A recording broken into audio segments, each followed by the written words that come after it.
The Falcon and the Winter Soldier is finished, but as we look out on the show, the black mirror in our living rooms that used to contain the adventures of Sam and Bucky, we're left with a sense of emptiness, a longing, and the question, what was the point?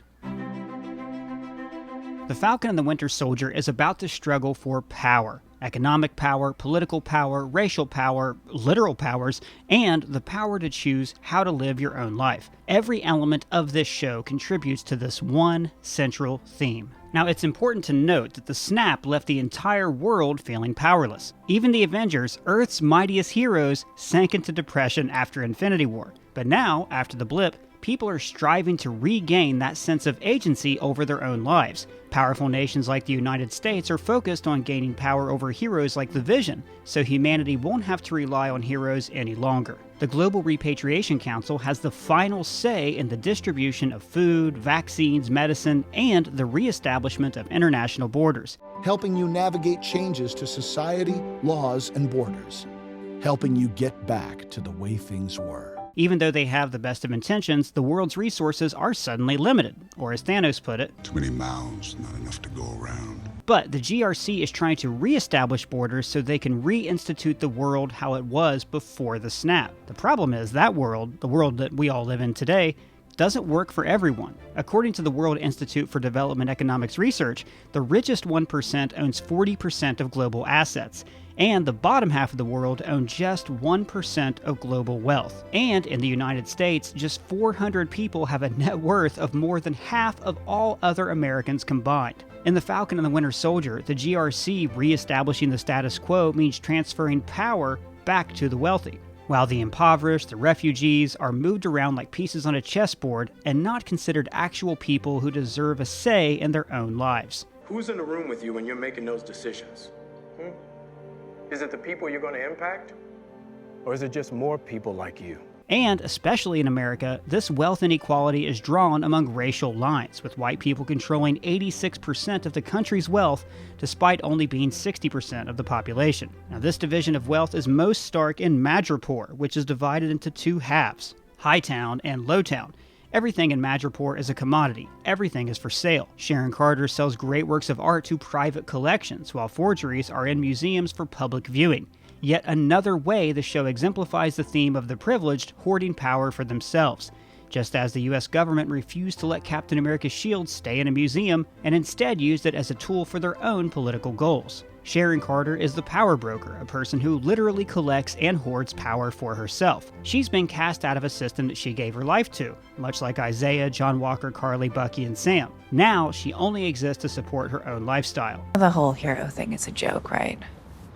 I mean, the way you gave up that shield, deep down you must know it's all hypocrisy. And this brings us to the Flag Smashers, a group that's primarily people of color who are economically displaced. For 5 years, people have been welcomed into countries that have kept them out using barbed wire. The leader of the Flag Smashers, Carly Morgenthau, takes her inspiration from her foster mother, Donya Madani. Donya being Arabic for world and Madani being Indonesian for civilian. So, Mama Donya means citizen of the world or mother of the world. This is reflected in the Flag Smashers' motto. One world, one people. Mama Donya dies holding a hamsa with the world in its palm. The hamsa is a symbol used throughout the world by Muslims, Christians, and Jews to ward off evil, specifically the evil eye. In the context of the Flag Smashers, this is a symbol that transcends borders and religions, used to fight against the eye of the GRC. The Flag Smashers logo is adapted from this medallion.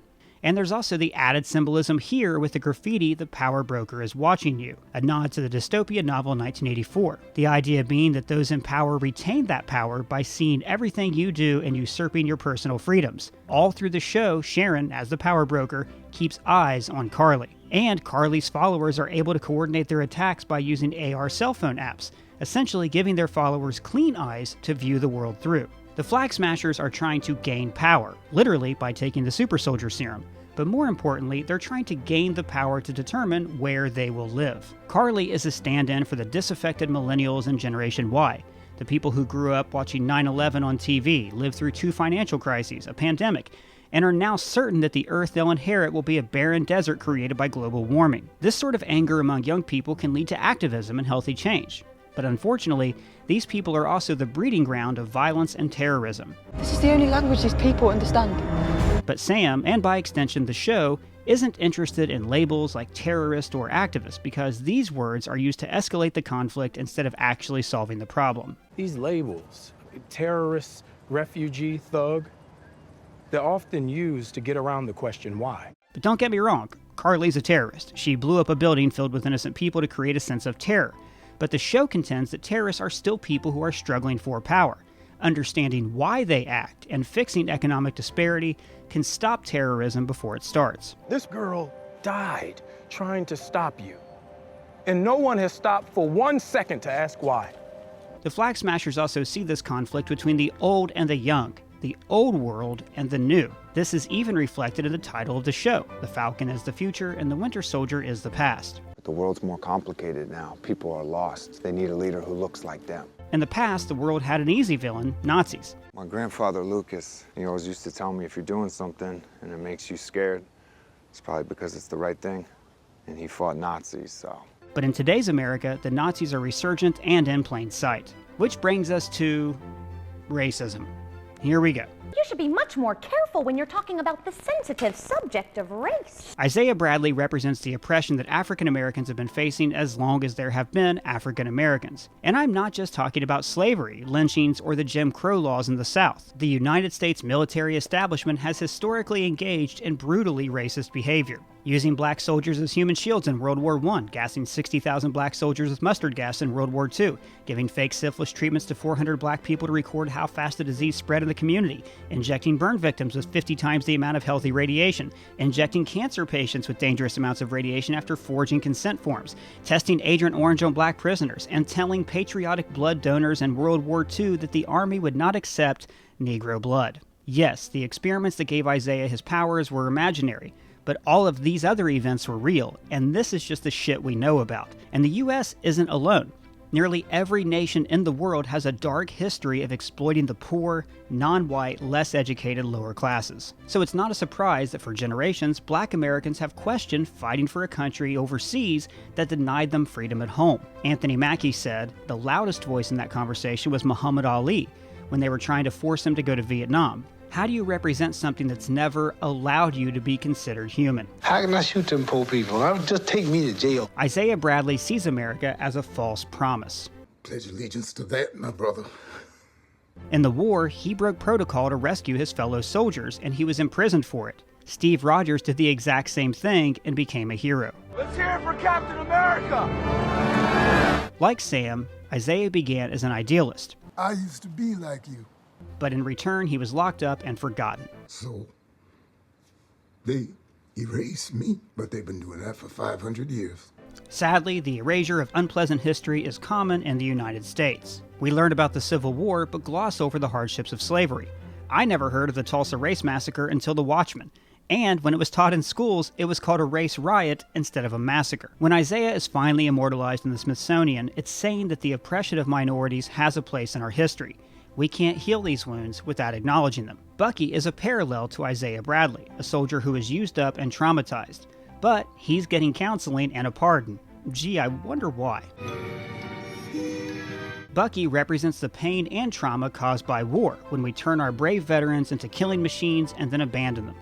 Like a lot of vets, he's stuck in a single place in time and is struggling to move past his trauma. Instead of using Steve's book as a guide for new experiences, it helps him make amends for his past, and he won't even listen to Marvin Gaye. I like 40s music, so. You didn't like it? Bucky takes validation from the country's traditions as symbolized by Steve Rogers. Steve said Sam should have the shield, so that's how it is. Bucky values himself solely through Steve's eyes. So maybe he was wrong about you, and if he was wrong about you, then he was wrong about me. To Bucky, Steve has become more than a man. He's an ideal to live up to. The danger with people like him, America's super soldiers, is that we put them on pedestals. The show creates a parallel here with vets like John Walker. 3 badges of excellence to make sure I never forget the worst day of my life. To deal with the trauma that he faced in Afghanistan, Walker has become a believer in American exceptionalism.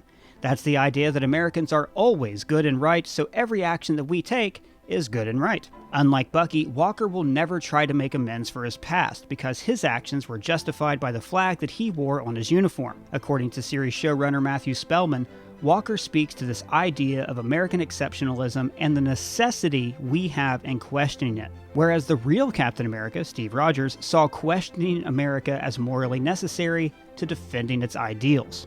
This isn't freedom. This is fear. But Walker believes that the uniform alone entitles him to respect. We haven't finished our work. Who authorized this? Do you know who I am? Walker is a supremacist. This is someone who believes that their particular group is inherently superior to another. As Zemo points out, Carly is also a supremacist. She's a supremacist. She lets herself believe that she and her friends were chosen for a special purpose. I thought we'd been chosen. But Walker, in particular, is a stand-in for white supremacy. Now, white supremacy doesn't necessarily mean that someone runs around in Klan hoods and wearing neo-Nazi tattoos. White supremacy is the idea that white people rule over a society and that being white is normal and that not being white is an aberration. Because I'm black and I'm the Falcon? Well, technically, yes.